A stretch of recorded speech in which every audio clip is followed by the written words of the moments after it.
សូមស្វាគមន៍មកកាន់ឆ្នោតខ្មែរលទ្ធផលទេថ្ងៃសុក្រខែមេសាថ្ងៃទី10 Chief Channel ចូលចិត្តនិងចែករំលែកវីដេអូសូមអរគុណសម្រាប់ការទស្សនា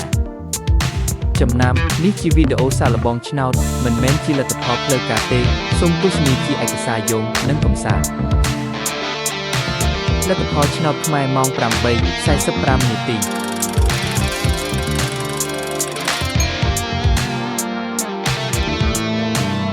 លទ្ធផលឆ្នោតខ្មែរម៉ោង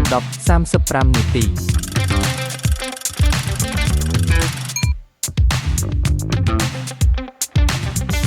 លទ្ធផលឆ្នោតខ្មែរម៉ោង 1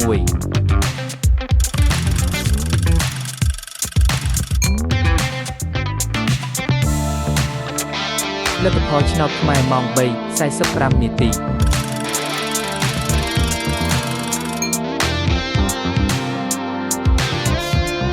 លទ្ធផលឆ្នោតខ្មែរម៉ោង 6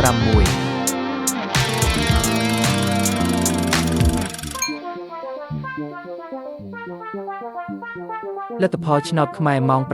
7:45 នាទី